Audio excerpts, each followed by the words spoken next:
In high school, we had a kid named George. George and I weren't particularly close, but we had friends in common, so we did socialize together.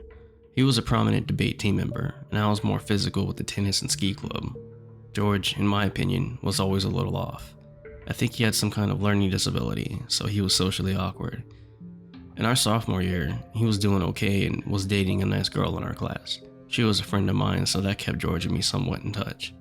But in our junior year, George failed most every class and dropped out. After that, I didn't hear much about him. Some told me they thought he tried to get his GED, but failed. Time passed and I graduated. The summer after graduation, out of the blue, George calls me and invites me to go on a camping trip. It was a surprise since I hadn't seen or heard from him for over a year. He and a buddy I didn't know wanted me to join them. He said it would be a lot of fun. He knew of a great campsite that was a 3-hour hike to a secluded spot that was pretty awesome. He spoke about how great this would be, and I could bond with him and his friend, and we could become the Three Musketeers or something another. And as he tried to sell me on going with him, I got that weird feeling in my gut. Be polite and just say goodbye. I haven't seen George in a year, and he is talking to me like we are best friends. I thanked George for thinking of me and politely declined his invitation. 2 months after, I saw a picture of George on the news channel. He and an accomplice had killed a local politician. According to the news report, it was a murder-for-hire job. George and the accomplice went on the run out of state, where they were captured by a SWAT team. At his trial, George confessed that he and his friend had planned on becoming professional hitmen and advertised on Craigslist, where they were hired to assassinate the politician. I recognized the name of his friend as the same guy to be on the camping trip last summer. It was the same person George recruited to become professional assassins. I believe that they invited me on that camping trip to that secluded and isolated location to murder me as practice in the killing.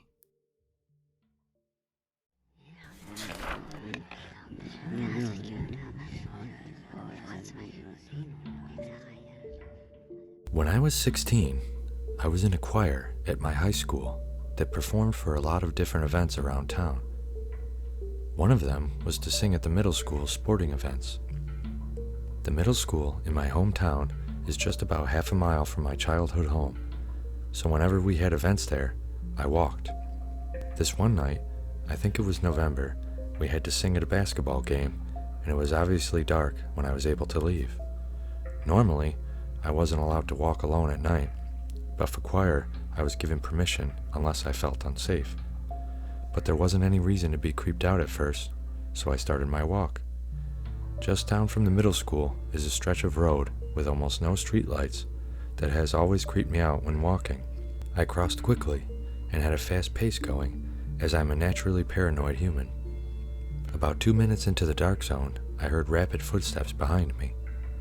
I at first figured it was a jogger, but they made no attempt to pass me and just stayed a comfortable 10-foot distance. They began whistling a jaunty tune, which at first I thought was fun. At this point, I wasn't super scared, perhaps because the happy whistling tune, but I noticed the footsteps began to speed up. There were no cars on the road, and given the lack of light, when I turned around all I could see was a silhouette shrouded in darkness. At that realization, I quickened my pace to barely under a run. The whistling continued, getting more breathless as this person began to run after me. I looked back to see a dark figure coming at me full speed, and in terror, began to run frantically as well. I will never forget those last moments, running through my dark subdivision, hearing his whistling, and footsteps getting closer and closer. This person followed me up to my door. I ran inside and locked it, checking all the other doors and upstairs to my bedroom. From the window, I could still see a silhouette, and I could still hear him whistling. I slept with my knife that night.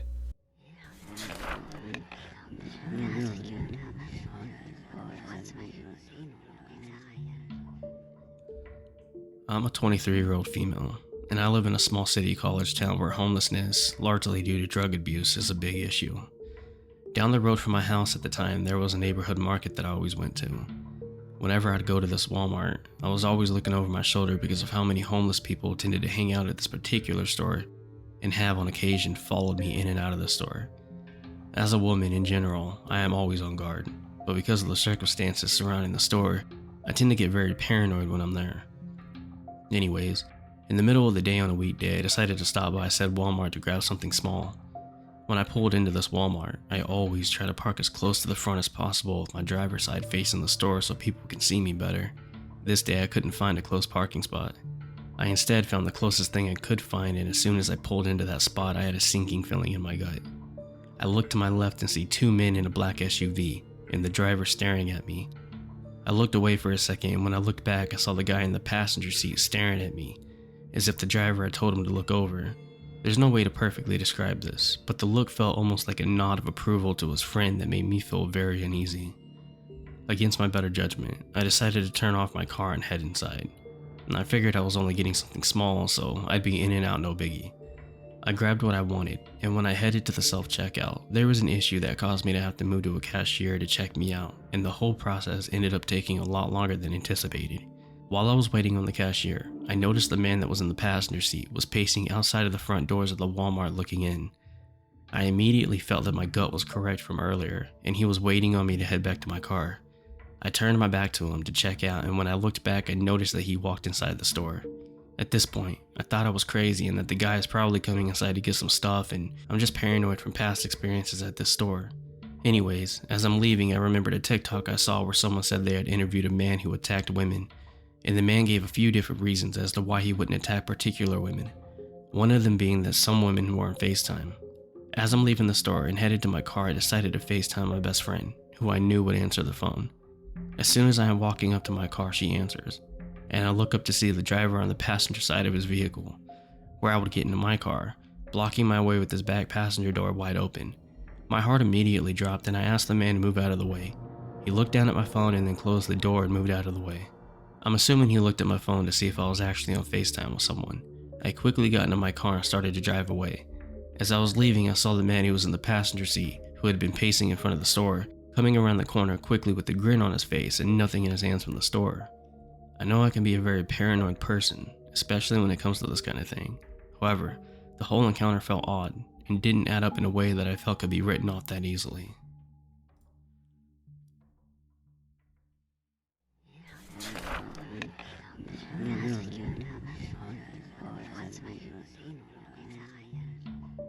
This happened a few weeks ago, and it was so bizarre that I still think about it every so often. Anyway, I was babysitting my nieces, who were 8 and 10 at the time, since my sister was going out to meet another girl at a coffee shop. I offered to babysit my nieces, since her house was nice and I didn't have anything else to do that night, so I decided why not. At first, we just watched movies and played video games together. Later on into the night, I noticed that they hadn't eaten anything, so I asked them if they were hungry. They both replied no at first, and that's when I said I could make them a quesadilla or anything else that they wanted. They still replied no. When I mentioned pizza though, they immediately yelled yes, of course they would. Well, that was a bad idea that night.